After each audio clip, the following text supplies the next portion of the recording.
ഇന്നലെ 25-ാം തീയതി ആയിരുന്നു. ഇന്നലെ ഹൈറിച്ചിൻ്റെ വാദപ്രതിവാദങ്ങളും നടന്നു. പലരും വിചാരിച്ചിട്ടുണ്ടായത് ഇന്നലെ തന്നെ അതിൻ്റെ വിധി വരും എന്നുള്ളതാണ്. പക്ഷെ വിധി 27-ാം തീയതിക്ക് മാറ്റി വെച്ചിട്ടുള്ളത്. എന്തായാലും അതൊരു പോസിറ്റീവ് തന്നെ ആയിട്ട് മാറട്ടെ എന്നുള്ള ആഗ്രഹിക്കുന്നുണ്ട്. പിന്നെ ഞങ്ങളൊക്കെ ഉണ്ടല്ലോ, കോടതിനെ മാനിക്കുന്നവരാണ്. കോടതി നമുക്ക് വിശ്വാസമാണ്, കാരണം ഇന്ത്യൻ ലോ വിശ്വാസമാണ്. പിന്നെ അതേപോലെ തന്നെ നമ്മൾ ഈ ഹൈറിച്ച് തിരിച്ചു വന്നാൽ സംസ്ഥാന ഗവൺമെന്റിനും പിന്നെ അതേപോലെ കേന്ദ്ര ഗവൺമെന്റിനും നല്ല ഉപകാരമാണ്. കാരണം അവിടേക്ക് ടാക്സ് കിട്ടുന്ന ഒരു നല്ലൊരു ഇതാണ്.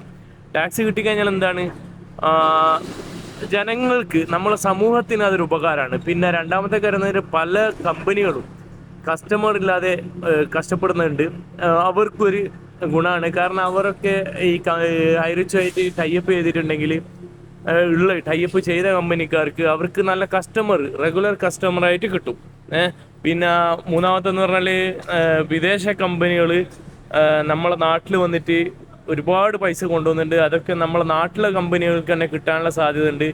തൊഴിലില്ലാതെ ബുദ്ധിമുട്ടുന്ന ആൾക്കാർക്ക് ഹൈറിച്ച് വഴി തൊഴിൽ ലഭിക്കും. പിന്നെ ഹൈറിച്ചിനെ വളർത്താൻ അനുവദിച്ചു കഴിഞ്ഞാൽ വിദേശ രാജ്യത്ത് നിന്നുള്ള പണം കേരളത്തിലേക്ക് കിട്ടുകയും ചെയ്യും.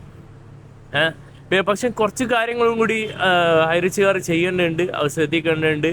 കാരണം നമ്മൾ ഓൺലൈൻ ഡെലിവറി കേരളം മാത്രം നോക്കാതെ ഇന്ത്യ മൊത്തം അത് വ്യാപിപ്പിക്കാൻ ശ്രദ്ധിക്കണം. കാരണം എന്ന് വെച്ചാൽ ഇന്ത്യ എന്ന് പറഞ്ഞത് വലിയൊരു മാർക്കറ്റാണ്. നമ്മളെ ബിസിനസ് വളരണം, നമ്മളെ ജീവിത നിലവാരം വളരണം, അത് വളരും. അപ്പോൾ അങ്ങനത്തെ കാര്യങ്ങൾ മാത്രമേ ശ്രദ്ധിക്കേണ്ടുള്ളൂ. പിന്നെ ബാക്കിയുള്ള നെഗറ്റീവ് ആൾക്കാർ പറഞ്ഞാൽ അതൊന്നും ഇപ്പം ശ്രദ്ധിക്കണ്ട. പോസിറ്റീവായിട്ട് നിൽക്കുക.